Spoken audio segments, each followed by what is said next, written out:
കേന്ദ്ര സംസ്ഥാന ബഡ്ജറ്റുകൾ കേരളത്തെ ഇന്ത്യയുടെ സംസ്ഥാനമല്ലാതെയാക്കി മാറ്റിയിരിക്കുന്നു. മലയാളികളെ പൂർണ്ണമായി തഴഞ്ഞൊരു ബഡ്ജറ്റ് തന്നെയാണ് കേന്ദ്ര സംസ്ഥാന ബഡ്ജറ്റുകൾ. വലിയ വായിൽ വർത്തമാനം പറഞ്ഞ രാജീവ് ചന്ദ്രശേഖറും സംസ്ഥാന ബഡ്ജറ്റുമൊക്കെ നിരാശ നൽകിയ ഒരു ബഡ്ജറ്റായി അവശേഷിക്കുന്നു. ഏതാനും ദിവസങ്ങൾ മാത്രം നിയമസഭാ ഇലക്ഷന് ബാക്കി നിൽക്കെ ഇങ്ങനെ ഒരു ചതി മലയാളികൾ ഒട്ടും പ്രതീക്ഷിച്ചതല്ല. കേന്ദ്ര സംസ്ഥാന സർക്കാരുകൾ അവതരിപ്പിച്ച ബഡ്ജറ്റ് കേരളത്തിന് എന്ത് നൽകി? ശരിക്കും ഉത്തരം മുട്ടിക്കുന്ന ഒരു ചോദ്യമാണ്. ആമയിലും തേങ്ങയിലും ഒതുക്കി കേന്ദ്ര സർക്കാർ മലയാളികളെ പറ്റിച്ചപ്പോൾ പോണ പോക്കിൽ എന്തൊക്കെയോ പ്രഖ്യാപിച്ച് തടിയൂരാൻ ശ്രമിക്കുന്ന പിണറായി സർക്കാരിൻ്റെ ബഡ്ജറ്റും മലയാളികൾക്ക് നൽകിയത് നിരാശകൾ മാത്രമാണ്. സംസ്ഥാന സർക്കാരിൻ്റെ ബഡ്ജറ്റിനെ പഴിച്ച രാജീവ് ചന്ദ്രശേഖരന് മറുപടി പറയാൻ ബുദ്ധിമുട്ടേണ്ടി വരും. ഒപ്പം നിയമസഭാ ഇലക്ഷന് ദിവസങ്ങൾ മാത്രം ബാക്കി നിൽക്കെ കേരളത്തോട്ട് കാണിച്ച ഈ അവഗണനയ്ക്ക് ഉത്തരം നൽകാൻ കേരള ജനത തയ്യാറായി കഴിഞ്ഞു. ഇപ്പോഴത്തെ ജനഹിതമനുസരിച്ച് 100 സീറ്റോടുകൂടി പ്രതിപക്ഷ നേതാവ് വി ഡി സതീശൻ്റെ നേതൃത്വത്തിലുള്ള UDF ഭരണം വരും എന്നതാണ് നിലവിലെ സ്ഥിതി.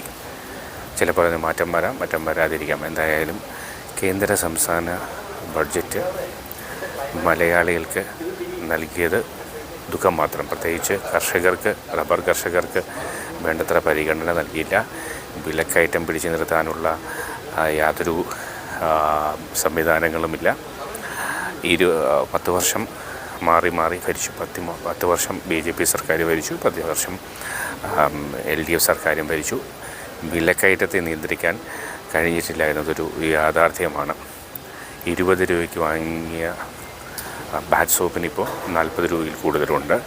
അങ്ങനെ അരി മുതൽ ഉപ്പ് മുതൽ കർപ്പൂരം വരെയുള്ള എല്ലാ സാധനങ്ങൾക്കും വില വർധനവുണ്ടായി. GST വില കുറച്ചുവെങ്കിലും അടിക്കടി കമ്പനികൾ സാധനത്തിൻ്റെ MRP കൂട്ടി ജനങ്ങളെ പിഴിയുന്ന സംവിധാനവും തുടരുന്നുണ്ട്. ഇതിനൊന്നും യാതൊരു വിധ പരിഹാരവും കാണാൻ സംസ്ഥാന കേന്ദ്ര സർക്കാരുകൾക്ക് കഴിഞ്ഞിട്ടില്ല എന്ന യാഥാർത്ഥ്യം മലയാളികളുടെ മുന്നിലുണ്ട്.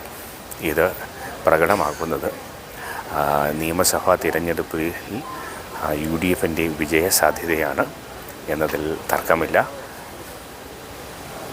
വരും ദിവസങ്ങളിൽ നിയമസഭാ ഇലക്ഷൻ ചൂടേറുന്ന സാഹചര്യമായതിനാൽ പല സംഭവവികാസങ്ങൾക്കും സാധ്യതയുണ്ട്. ഒപ്പം പാർട്ടികളിൽ നിന്നുള്ള കൊഴിഞ്ഞുപോക്കും ഒരു ചോദ്യം ചിഹ്നമാണ്. എന്തായാലും വരുന്ന ഇലക്ഷൻ കേരള ജനതയ്ക്ക് മാത്രമല്ല രാഷ്ട്രീയ പാർട്ടികൾക്കും നിർണായകമാണ് എന്നതിൽ യാതൊരു സംശയമില്ല. എന്തായാലും പ്രബുദ്ധരായ മലയാളികൾ, പ്രബുദ്ധ കേരളം നല്ലൊരു തീരുമാനത്തിലെത്തുമെന്നതിൽ യാതൊരു സംശയവും വേണ്ട എന്ന് ഊന്നി ഉറപ്പിച്ച് പറയുന്നു.